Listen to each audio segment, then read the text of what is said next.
हो सखी लाले बेलाउज पे लाले सड़िया लाले सड़िया।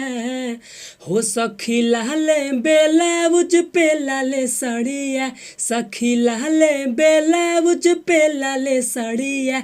हमर पियावा चलावई हो हमर पियावा चलावई डीजल गड़िया।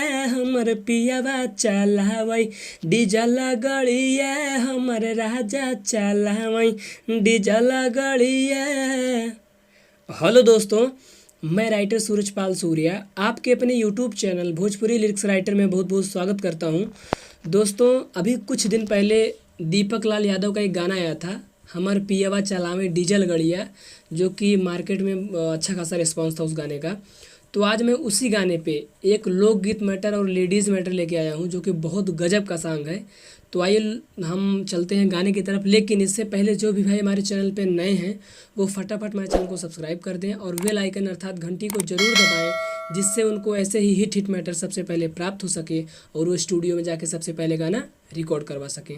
तो आइए दोस्तों, हम डमी सुनते हैं। हम इसको वैसे बताएंगे नहीं, डायरेक्टली डमी सुनाएंगे, नहीं तो टाइम ज़्यादा हो जाएगा। तो आइए हम सुनते हैं।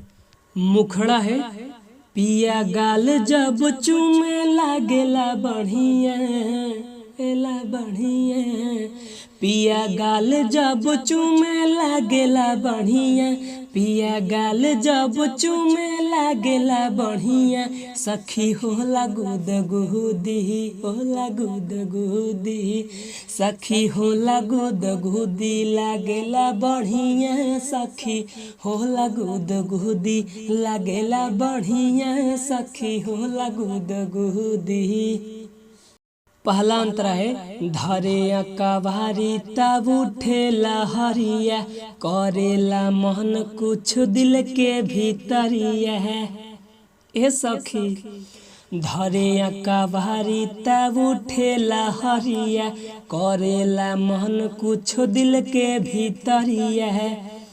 उता ऐसे चले जैसे रेलगाड़िया है रेलगाड़िया है। उता यही से चले जैसे रेलगाड़िया। उता यही से चले जैसे रेलगाड़िया। सखी होला गुद गुदी होला गुद गुदी। सखी होला गुद गुदी लागेला बढ़िया। सखी होला गुद गुदी लागेला बढ़िया। सखी होला गुद गुदी। लास्ट अंतरा है का कहीं सूरज सैया के खेला। 5 मिनटवे में खुश करा देला है खुश करा देला है। का कहीं सूरज सैया के खेला। 5 मिनटवे में खुश करा देला है। उतयचके में खोलेला मोर सड़िया मोर सड़िया। उतयचके में खोलेला मोर सड़िया। उतयचके में खोलेला मोर सड़िया। सखी होला गुद गुदी होला गुद गुदी। सखी होला गुद गुदी लागेला बढ़िया। सखी होला गुद गुदी लागेला बढ़िया। सखी होला गुद गुदी। और अंतिम में मुखड़ा दोहराना है कंप्लीट।